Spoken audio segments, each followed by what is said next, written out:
Hi, this is Dennis with Second Chance Tackle. Today we're going to take on another Mitchell early 300 models issue. This one has got a bail that's not tripping, and it's got a noise. This is a Mitchell 301, so we're going to show you how to go ahead and try and fix this. We've got a spring here that's misinstalled, so we'll show you how to fix the spring as well. And we'll get underneath this thing, we'll tune it up, and we'll make sure that this bail issue gets resolved. So we're going to start by telling you that you can find schematics out on the internet. This is for a 300, not a 301. But if you're working on a reel for the first time, it's a good idea to go get a schematic of the reel so that you know what it is that you're going to be working with. And we've got a pile of dried grease here. That's probably contributed a little bit to the issue. This is called a baffle plate, and the baffle plate has the striker on it that is going to trip that bail. So that's important, and we'll come back to that. We're going to start by taking off the exterior points, and as we do, I'm going to thank our first responders and essential personnel for all it is that they do to help keep us safe during the pandemic. I appreciate everything. You truly are local hometown heroes. This is a 301, so the 301 comes off in reverse. It comes off in a counterclockwise fashion. And then we're going to take the three side plate screws off. And whenever you're working on an older reel like this, if you find that the screws are tight or that something just doesn't seem like it's cooperating with you, don't be afraid to get a penetrating oil and soak those screws down before you continue. The last thing you really want to do is break one of these screws in a side case, particularly if it's a lesser available model like the 301. There are millions and millions of the 300s made, less so of the 301s, which is a right-hand crank versus the left. So just be careful, and if you feel any kind of tension or issues with that, just step back, use this penetrating oil, and then come back to it in a little bit. Well, we can see why the performance is miserable. There's just a ton of grease that's all dried up and pushed off to the side, and we'll go do a cleaning on that. The rest of the reel, for the most part, looks like standard issue Mitchell kind of equipment. There is a difference in the way that the anti-reverse dog is mounted. It's mounted to the right side as opposed to the left side on this case, but other than that, we're in pretty good shape with that. Always be aware that there's that little washer that sits on the post up here for that one. Very important to keep that spacing and keep that washer. I can't tell you how many times a reel comes in and it's missing that washer. Okay, we're going to push the main gear through here, and you can see that we just have a lot of old dried grease in the case. So we'll go take care of that right now. I mentioned penetrating oil as a way to loosen screws. It also loosens grease. So I'm just going to put a light coat of the penetrating oil in there, and we're going to come in and just kind of clean this side plate up before we go much further. Just get all that old grease and junk out of there. I'm using a cotton swab for that, and that, generally speaking, is enough to help you with that. And then go get a paper towel and wipe down whatever you couldn't get off with the cotton swab. You have a nice clean case there. I like to keep all the pieces and parts together, so I'm going to wipe off that main gear. If you found that you had some stickiness in there, by all means go ahead and get the steel wool out to just polish it up a little bit, and then we can put a light coating of grease on that. Check the gears. This is an aluminum gear. Check the gear teeth, make sure that they're all uniform, that they're not in any way bent or otherwise damaged, and then just go ahead and re-grease that. When you do the face of this gear, you do want to get grease on that because they have several gears that interface with this, and one of them rides on that face. The back of this rides on that face, so make sure that you get grease onto the face as well. I'm going to put that into the handle slot right now. We're going to just do the same thing up here. We're going to make sure this is clean. There's a little bit of grease on there, so let's get the old grease off.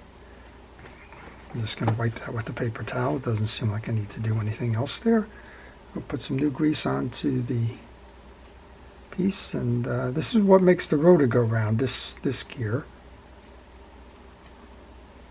Just put that back in a case, seat that properly, and then we're going to come over to the other gear here, and we'll make sure that we can get that off.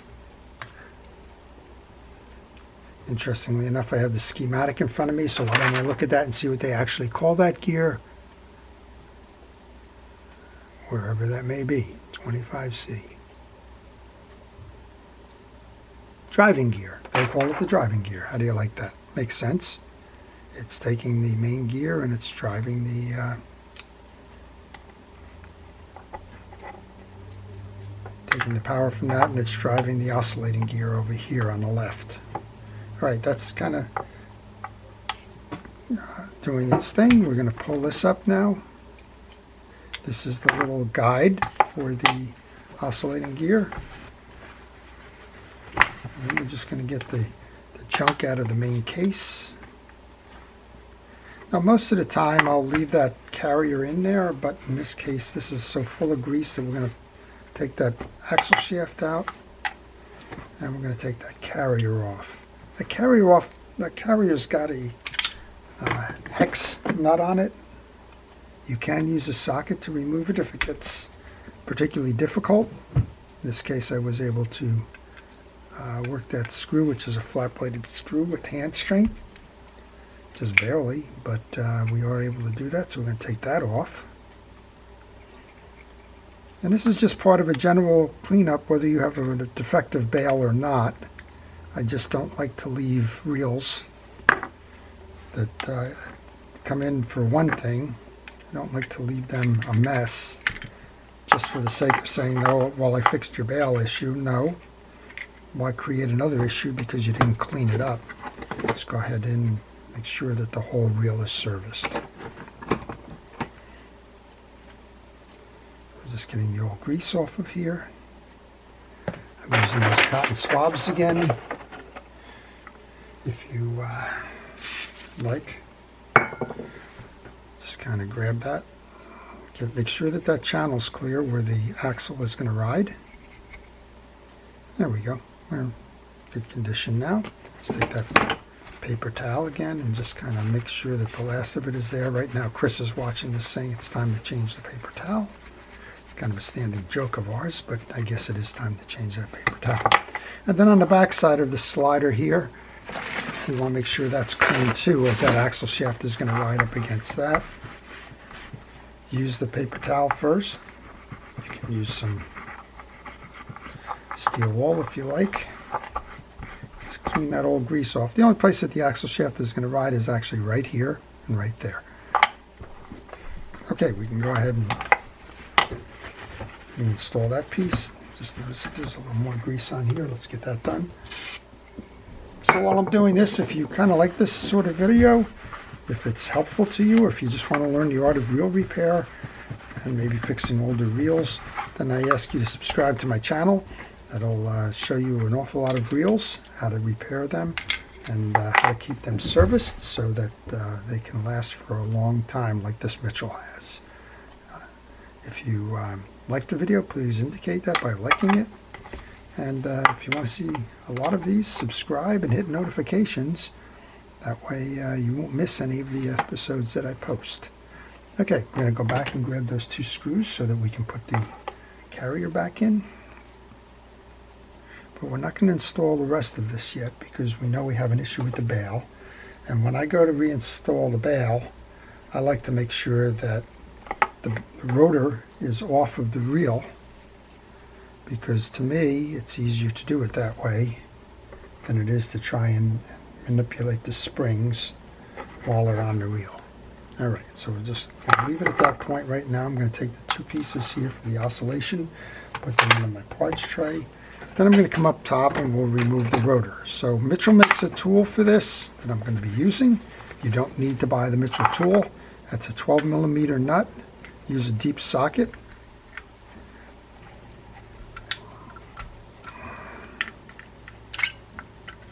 And I'm suspecting that this probably goes the other way. Well, that nut's just being a little difficult at the moment. There we go. So it comes off in a counterclockwise fashion. As soon as I get that nut started to come off, I like to just do the rest by hand. I just worked on one a couple of minutes ago. It became a video about the issues with a spool noise, and turns out that the shaft was cross-threaded, and it wouldn't allow you to tighten up the balance of the rotor, and you had excessive play in it, and that's what was causing the noise. This is called the Baffle Plate. It serves two purposes. It takes some of the noise away from the spinning, and it also is there for tripping the bail, which if this has got a bail trip issue, one of the things you want to do is make sure that this is working properly. This little ramp that sits right here is the trip ramp. So I'm just using penetrating oil again as a degreaser. I'm going to get the rest of that stuff out of the way. Put that in my parts tray for now.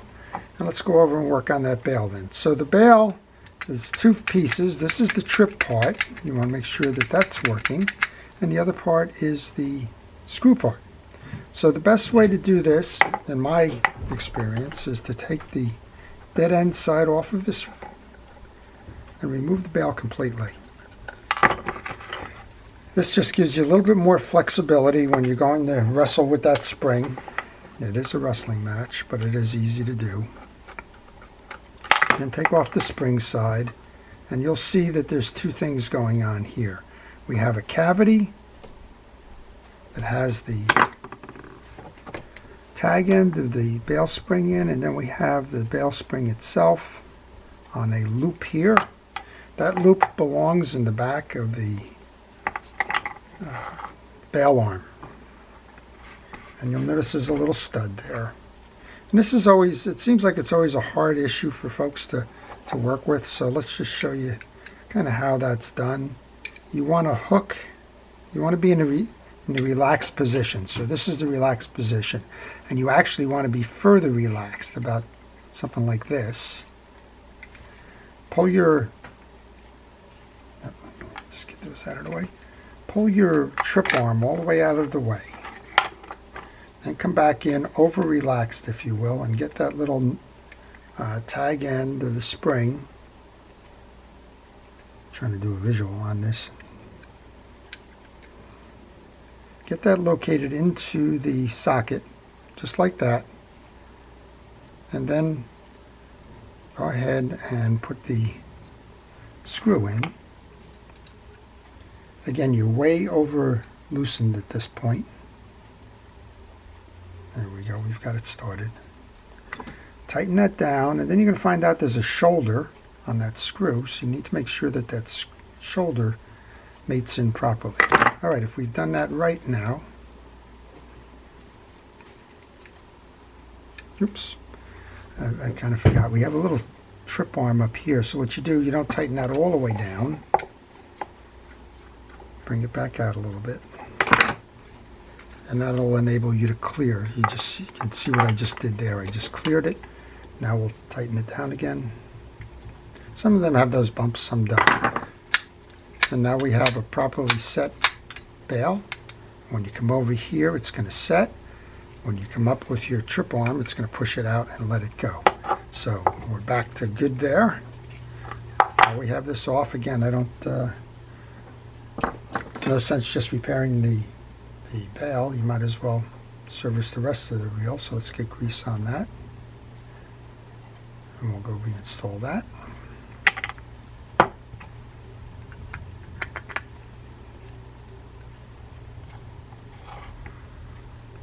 And there's a couple of shim washers on here.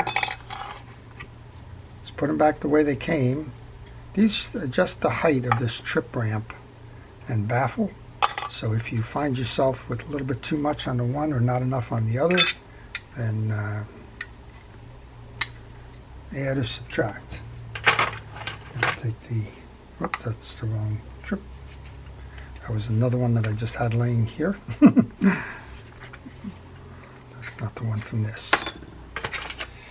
Okay. This is the one from that. Sometimes I keep the extra pieces and parts on my tray, just to make sure that if I have a broken piece, it's not far away. All right, let's put this back.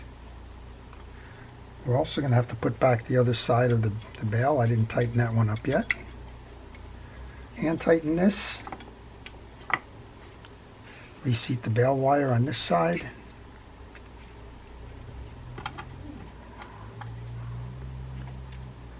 So bail issues, I think, are one of the ones that drives everybody crazy.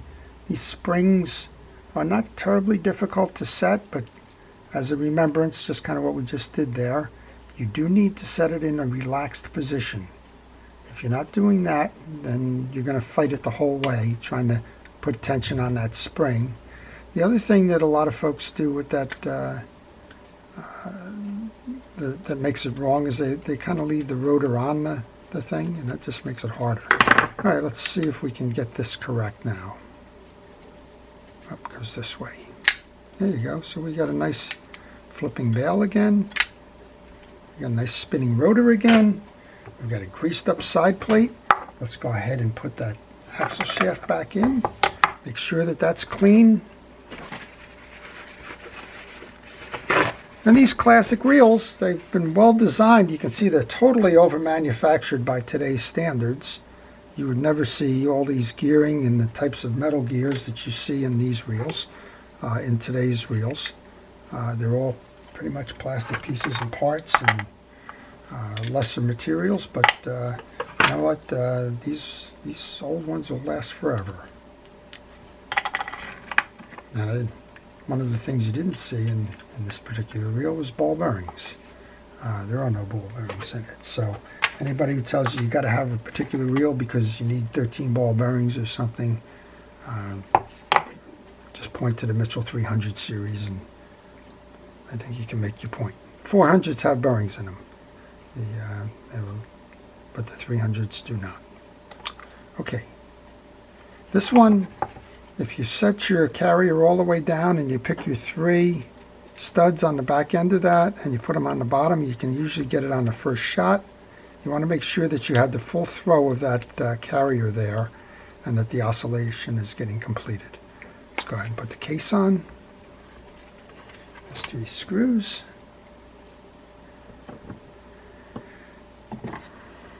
First one of these I ever worked on, I threw out. Now, I don't want to tell you how old I was when I worked on it and threw it out, but it was quite some time ago. Took it apart and couldn't figure out how that oscillating slide worked. Couldn't find anybody to put it back together for me and wound up tossing it. Years later, fast forward, I decided I wanted to learn a little bit more about reel repair and kind of wish I had the reel back now because nobody ever told me that that oscillating slider there and that gear meshed the way it did and caused me to lose a reel that, well, by today's standards, I would have given a second chance. And there you go. All right, we should be working fine. Now we got a left-hand drive reel, so this one's going on clockwise because we took it off counterclockwise.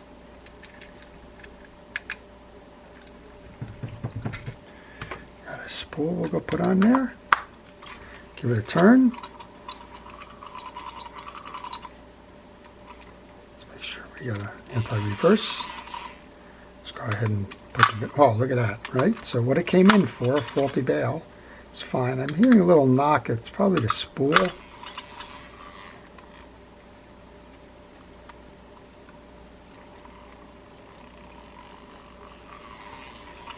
I think what I have here is a slight bend in the rotor.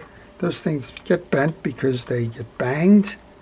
And usually if you can find the right part on that spool where it also got bent, there you go. Now we only have a noisy handle. Usually if you can find the right spot on that spool where it also got banged at the same time, you don't get that same noise. Okay, so that's it. That's the Mitchell 301. That's how to take it apart, how to service it, and how to fix the bail. I hope you've enjoyed it. Thank you for watching. Have a great day. This is Dennis with Second Chance Tackle, and wishing you the best.